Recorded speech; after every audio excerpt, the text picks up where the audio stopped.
Oke. Kalau bawaannya ya.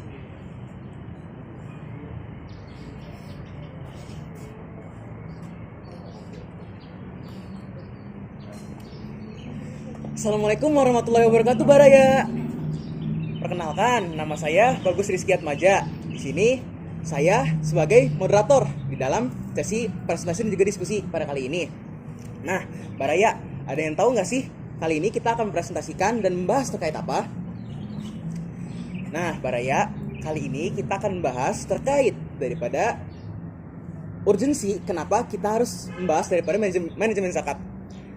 Nah, di samping kita sudah ada presentator yang berjumlah 2 orang, seperti yang sudah kita kenal juga. Mereka teman-teman kita ialah Fadila Nur Ramalai Basandit sebagai pemateri pertama, dan pemateri kedua ialah Elbayati Al-Hanif. Sedikit mengulas dari apa yang sudah kita bahas di pertemuan lalu terkait konsep daripada manajemen. Ialah terdapat urgensi kenapa kita harus memahami dan juga mengimplementasikan daripada konsep maupun pemahaman daripada manajemen. Ialah zakat adalah suatu hal yang merupakan salah satu unsur dari pembangunan maupun kemajuan, memajukan daripada ekonomi bangsa. Maka dari itu perlu ada suatu sistem yang mengatur daripada zakat tersebut. Maka untuk mengatur daripada sistem maupun implementasi dan juga pelaksanaan zakat, maka dari itu kita perlu mempelajari daripada manajemen zakat. Nah, Baraya, sedikit kilasan daripada materi yang sudah kita bahas di pekan lalu, dan sedikit kilasan pula terkait apa yang akan kita bahas. Yang pertama ialah fungsi daripada manajemen zakat. Lalu kedua terkait sejarah daripada manajemen zakat, ruang lingkup daripada manajemen zakat, dan juga tujuan daripada manajemen zakat. Nah, sebelum itu, marilah kita membaca basmalah terlebih dahulu agar Tuhan memberikan kepada kita keberkahan ilmu serta juga waktu yang telah kita luangkan pada kali ini. Bismillahirrahmanirrahim. Tanpa berlama-lama lagi, saya selaku moderator pamit dan mempersilahkan kepada presentator untuk menyampaikan daripada materinya. Pada presentator, waktu dan tempat dipersilahkan.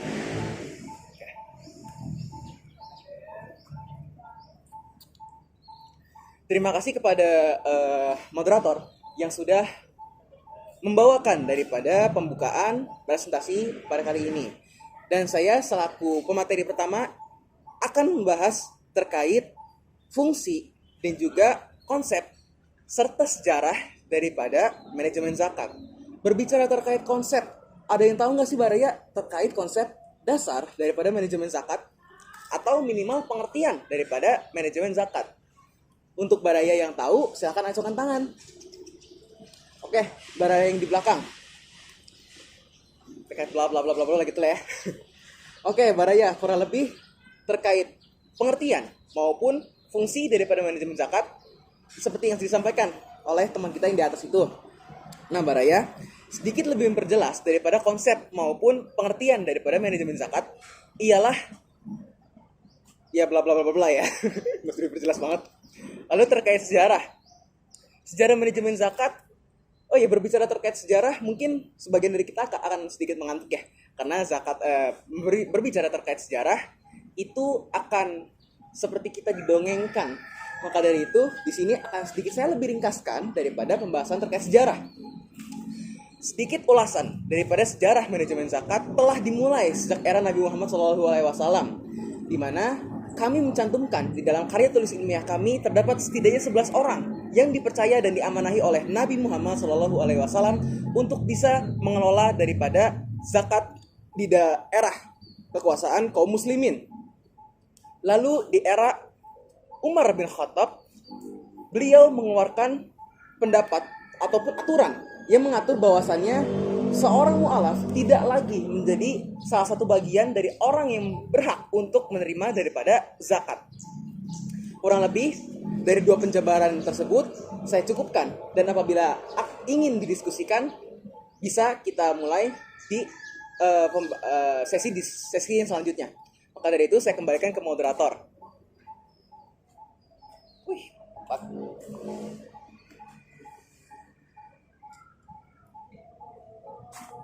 Iya, Baraya, luar biasa sekali ya. tadi apa yang sudah disampaikan oleh pemateri pertama mengenai fungsi, konsep, dan juga terkait daripada sejarah manajemen zakat.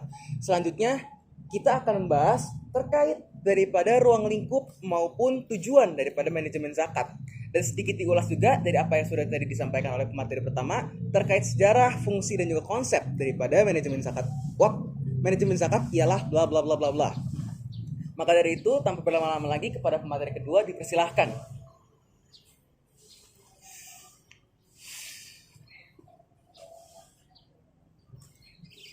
Terima kasih kepada moderator ya yang telah mempersilahkan saya dan juga sedikit mengulas dari apa yang sudah disampaikan oleh rekan saya mengenai fungsi, konsep, dan juga sejarah daripada manajemen zakat. Berbicara terkait ruang lingkup, Baraya, berbicara terkait fungsi atau tujuan daripada manajemen zakat, ialah dapat dipahami bahwasannya ada urgensi yang sangat-sangat penting daripada kenapa kita harus melakukan manajemen zakat. Seperti yang tadi sudah disampaikan di dalam penyampaian atau pembukaan ya daripada moderator, di pekan lalu kita sudah membahas terkait konsep daripada manajemen. Maka dari itu sedikit lebih ditekankan lagi daripada konsep manajemen zakat yang berkorelasi dengan daripada tujuan, ialah dapat menaikkan daripada taraf ekonomi bangsa. Yang dapat dipahami pula, sedikit juga tadi sudah disampaikan oleh moderator, zakat merupakan salah satu komponen maupun instrumen daripada pengembangan ekonomi bangsa. Maka dari itu sudah sepantasnya kita selaku mahasiswa mempelajari daripada tujuan maupun ruang lingkup daripada manajemen zakat. Terdapat pendapat daripada para pakar mengenai tujuan maupun ruang lingkup daripada manajemen zakat. Maka dari itu sedikit saya sampaikan menurut bla bla bla bla bla bahwasannya ruang lingkup maupun konsep atau tujuan daripada manajemen zakat menurut beliau ialah begini dan begitu. Maka dari itu kita selaku mahasiswa setelah memahami daripada apa yang menjadi urgensi daripada kenapa kita harus mempelajari manajemen zakat, maka dari itu di dalam dunia nyata atau real life kita sudah seharusnya mengimplementasikan daripada ilmu yang sudah kita pelajari pada hari ini. Maka dari itu sedikit untuk penutupan daripada materi. Manajemen zakat merupakan salah satu instrumen penting di dalam kehidupan manusia dikarenakan zakat sendiri merupakan salah satu instrumen daripada pengendalian naon ya itulah pokoknya. Dan itu saja yang dapat saya sampaikan daripada materi urgensi kenapa kita harus mempelajari manajemen zakat. Selanjutnya saya kembalikan lagi kepada moderator.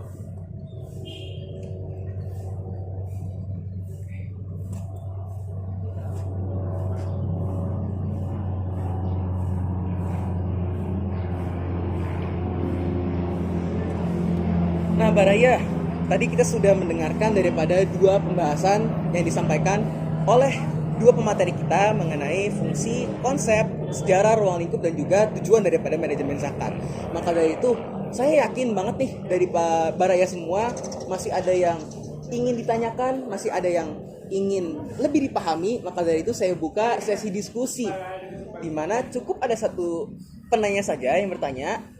Dan dari penanya tersebut akan kita bahas terkait apa yang menjadi sekiranya hal-hal yang pokok untuk bisa kita kembangkan secara lebih lanjut. Dan untuk waktu daripada diskusi ini kita cukupkan selama 30 menit saja, dikarenakan sisa waktunya akan kita berikan kepada dosen pengampu kita untuk lebih meluruskan daripada apa yang sudah kita diskusikan dan apa yang sudah kita pahami bersama. Maka dari itu kepada Baraya yang ingin bertanya dipersilakan.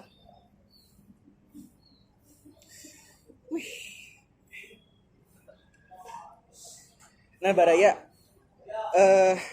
kita sayang sekali ya sudah memasuki daripada penghujung sesi diskusi dan juga presentasi pada pertemuan kali ini. Maka dari itu sebelum menutup, alangkah baiknya kita mengucapkan hamdalah terlebih dahulu atas segala ilmu dan juga rezeki yang telah Tuhan berikan kepada kita. Saya selaku moderator pada presentasi dari kelompok 9 mewakili pemateri pertama dan pemateri kedua, mohon maaf apabila ada kalimat dan juga perkataan serta tindakan kami yang tidak berkenan. Kurang lebihnya mohon maaf. Billahi taufiq wal hidayah. Wassalamualaikum warahmatullahi wabarakatuh. Beres.